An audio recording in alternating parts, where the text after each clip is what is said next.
Assalamualaikum warahmatullahi wabarakatuh.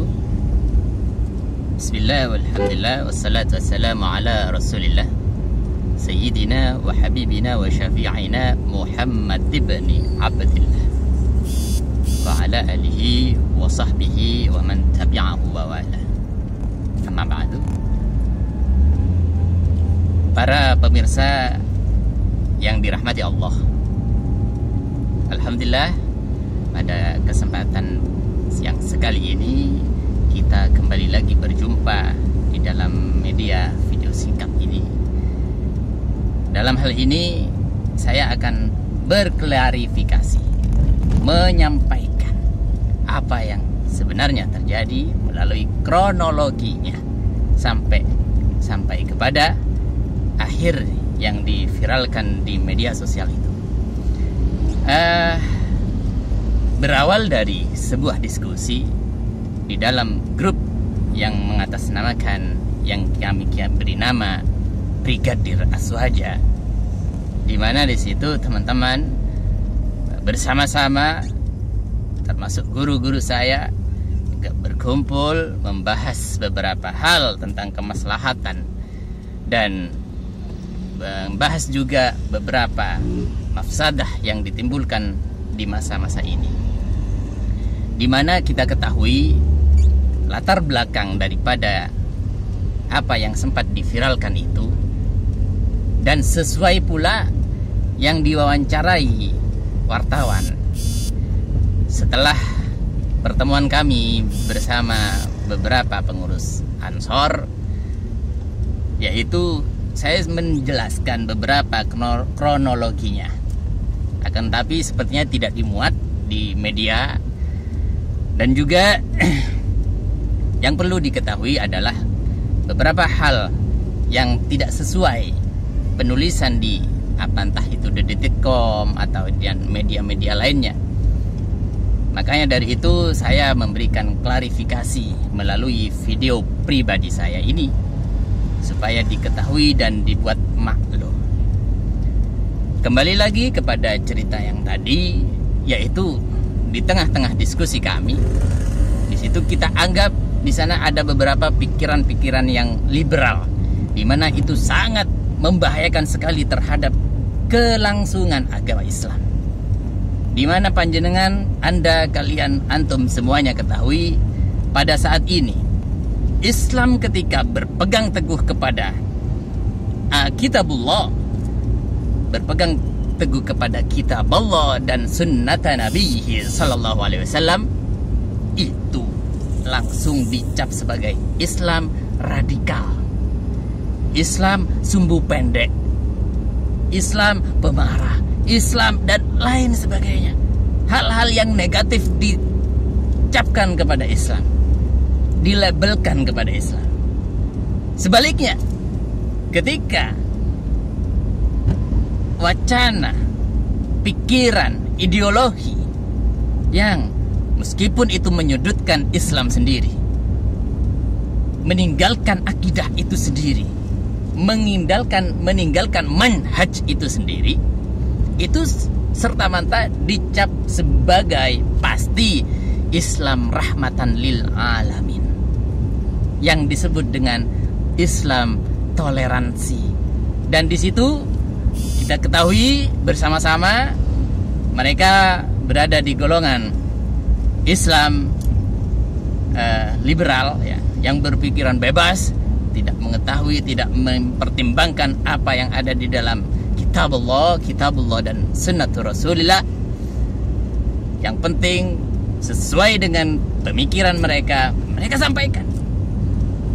Singkat cerita, kembali lagi di grup WA yang tertutup, yang di situ ada beberapa orang saja yang bisa tahu dan memantau dan juga ikut berdiskusi di sana ketika membahas sebuah perpecahan zaman, di mana perpecahan umat itu disebabkan oleh beberapa kali seringnya kontroversi dari statement-statement yang dilontarkan oleh beberapa tokoh yang mengatasnamakan ada di PBNU atau di NU atau di Aswaja atau dimanapun, Saya menganggapnya siapapun orangnya, ketika itu mempunyai misi dan visi yang jelas menggerogoti umat Islam, jelas merugikan umat Islam, saya cap orang itu adalah Dajjal dan jelmaan Dajjal di abad ini.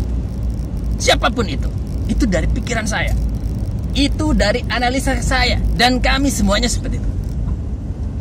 Dan saya pikir Anda juga sepakat ketika ada tokoh, entah itu mengatasnamakan kiai, profesor, doktor, habaib sekalipun, ketika statementnya, kebijakannya, keputusannya, dan apapun yang dilontarkan di publik itu bisa meresahkan, memberikan sebuah efek yang tidak baik, memberikan sebuah efek yang negatif, berpecah belah manusia, umat Islam khususnya, itu adalah ciri-ciri Dajjal. Kita tahu bagaimana ulama kita dulu,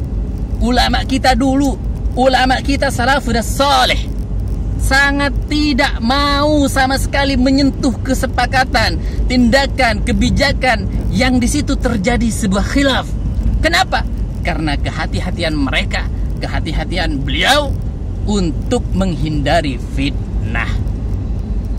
Disitulah berawal dari sana, terpintas dan terlontar dari ucapan dan tulisan saya, dengan seperti tulisan yang diviralkan kemarin.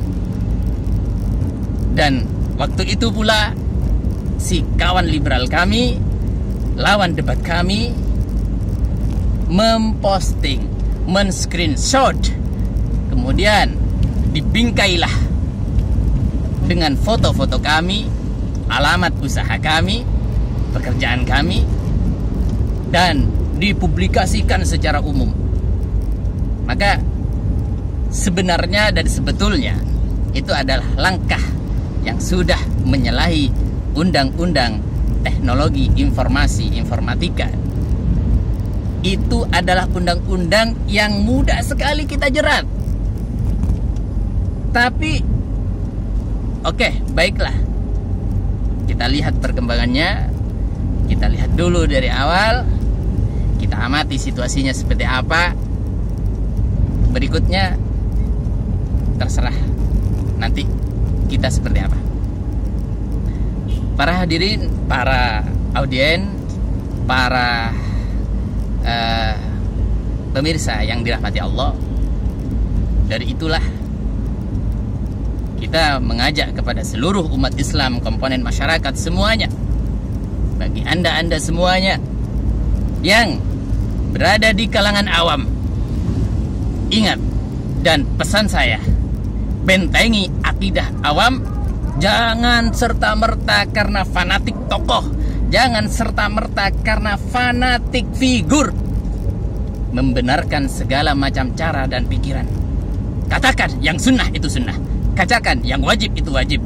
Tidak usah dipelintir dan lain sebagainya dengan kebutuhan, dengan sesuai dengan kebutuhan nafsu belaka. Hati-hati. Kullukum ra'ib mas'ulun an ra'ayatih. Kalian semua adalah pengembala, kalian semua adalah seorang pemimpin, dan kalian besok kelak di hadapan Allah Subhanahu wa taala akan dituntut dan diminta pertanggungjawabannya dengan sedetail-detailnya. Allah Maha tahu, Allah Maha melihat, dan Allah tidak akan pernah lupa. Itu diantara klarifikasi saya pada kali ini.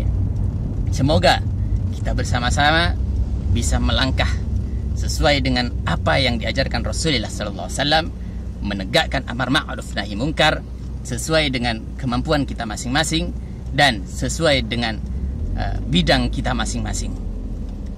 Teringat sebuah pepatah, hakun bi ghairi nizamin yaghlibuhu batilun binizamin. Kebaikan, amar ma'ruf, atau hal-hal yang positif, kebaikan seperti apapun ketika itu tidak terkoordinir, ketika itu sudah tidak tertata manajemennya, itu tentu sebaik apapun akan dikalahkan oleh kebatilan yang terkoordinir. Itu pesan saya. Demikian klarifikasi saya. Semoga bisa diambil manfaatnya. Wabillahi taufik wal hidayah. Wassalamualaikum warahmatullahi wabarakatuh.